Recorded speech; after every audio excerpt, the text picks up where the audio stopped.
আসসালামু আলাইকুম, সবাই কেমন আছেন? সবাই ভিডিওটা শেয়ার করে দেবেন। যারা বাংলাদেশে গাড়ি চালা তাদের জন্য ভিডিওটা দেখেন। মালয়েশিয়াতে কত সুন্দর করে গাড়ি চালা, নিয়মকানুন মান্য গাড়ি চালা। আর বাংলাদেশে কোনো নিয়মকানুন নাই, এই জন্য বেশি অনেক অ্যাক্সিডেন্টগুলো হয়।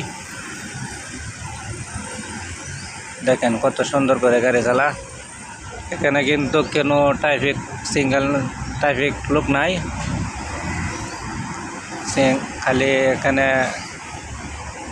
পাতি দেওয়া আছে, সিঙ্গেল দেওয়া আছে। যে সময় সিঙ্গেল পড়বো সেই সময় যেতে হইব, এর আগে যেতে পারবে না।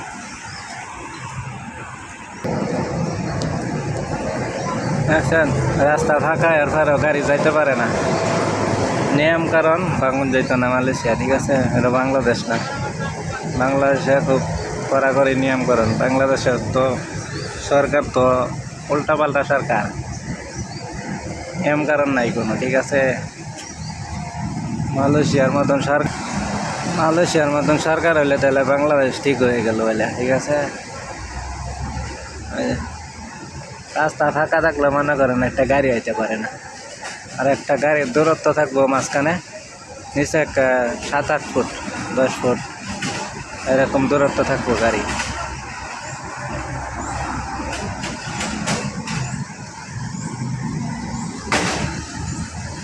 এই জন্য বাংলাদেশে অ্যাক্সিডেন্টগুলো বেশি হয়। এই দেন এই গাড়িটা যাইতেছে না, রাস্তা ফাঁকা, এরপরও গাড়ি যাইতেছে না।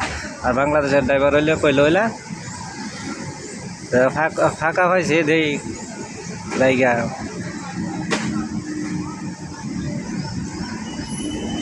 আর একটা গাড়িও ভাড়া হইতেছে না। সবাই ভিডিওটা শেয়ার করে দেবেন যাতে বাংলাদেশের মানুষ দেখতে পারে, বাংলাদেশের ড্রাইভাররা দেখতে পারে কীভাবে গাড়ি চালানি লাগে। সবাই শেয়ার করে দেবেন।